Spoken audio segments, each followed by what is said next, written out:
Hi friends, அஸ்ஸலாமு அலைக்கும். இன்றைக்கி என்ன செய்ய போகிறோம்னா பச்சை மிளகா வச்சு சட்னி அரைக்க போகிறோம். வாங்க பார்க்கலாம்.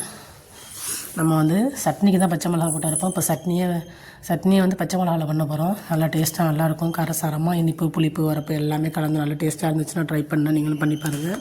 அதுக்கு தேவையான பொருள்லாம் எடுத்து வச்சுருக்கேன் பாருங்கள். 15 பச்சை மிளகா, சின்ன வெங்காயம் போட்டுங்க, சூப்பராக இருக்கும். சின்ன வெங்காயம் 15 வச்சு வச்சுருக்கேன். இஞ்சி அரை துண்டு, அரை மூடி தேங்காய், நெல்லிக்காய் சைஸ் புளி, கருவேப்பில்லை ஒரு கைப்பிடி, 3 பல் பூண்டு அதெல்லாம் எடுத்து வச்சுங்க. கடாயில் எண்ணெய் ஊற்றிங்க. ஊற்றிட்டு உளுத்தம்பருப்பு 1 ஸ்பூன், கடலைப்பருப்பு 1 ஸ்பூன் போட்டு நல்லா கிண்டி விட்டுங்க. அதிலேயே வெட்டி வச்ச பச்சை மிளகா போட்டுங்க. பச்சை மிளகா முழுசாக போட்டால் நல்லா தெறிக்கும். எண்ணெயில் போட்டோன்னே கட் பண்ணி போட்டாலும் தெறிக்க தான் செய்யும். நம்ம சிம்மில் வச்சு பச்சை மிளகா கொஞ்சம் வதங்கினதுக்கு அப்புறமா அதில் இஞ்சி துண்டு, பூண்டு இதெல்லாம் போட்டுங்க. ஒரு கொத்து கருவேப்பிலை சொன்னால் அதையும் எடுத்து அதில் போட்டுங்க. போட்டு நல்லா வதக்கி விடுங்க.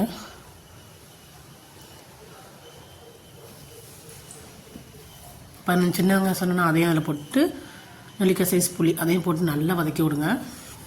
இதிலே தேவையான அளவு உப்பு போட்டுங்க. இதில் கொஞ்சம் பெருங்காயத்தூள் போட்டுங்க. போட்டுட்டு லாஸ்ட்டில் தேங்காய் போட்டு நல்லா வதக்கி விட்டு ஆற வச்சு மிக்சியில் அரைச்சி எடுத்துகிட்டு தாளிப்பு கொடுங்க. சூப்பராக இருக்கும். கடுகு கருவேப்பிலை பட்டை மிளகா போட்டு தாளிச்சிடுங்க. பட்டை மிளகா கூட போட வேணாம், கடுகும் கருவேப்பிலையும் போட்டு தாளிச்சு விடுங்க. ஏன்னா பச்சை மிளகா இதில் கொஞ்சம் அரைக்கும் போது வெள்ளைத்துண்டு கொஞ்சம் போட்டுங்க. அப்போ தான் இனிப்பு புளிப்பு உரப்பு 3 கலந்து நல்லா சூப்பராக இருக்கும்.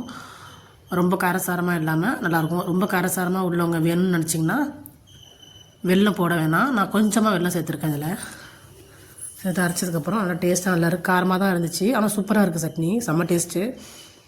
அதில் இனிப்பு அதை சொன்னால் இனிப்பு புளிப்பு உரப்பு எல்லாம் கலந்துருக்கனால நல்லா டேஸ்ட்டாக நல்லா இருந்துச்சு. இட்லி தோசைக்கு சப்பாத்திக்கும் நல்லாயிருக்கும், சுட சுட சாதத்துக்கும் சூப்பராக இருக்கும். ட்ரை பண்ணி பாருங்கள். இந்த வீடியோ பிடிச்சிருந்தா லைக் பண்ணுங்கள், கமெண்ட் பண்ணுங்கள், ஷேர் பண்ணுங்கள், மறக்காமல் சப்ஸ்கிரைப் பண்ணுங்கள். அஸ்ஸலாமு அலைக்கும்.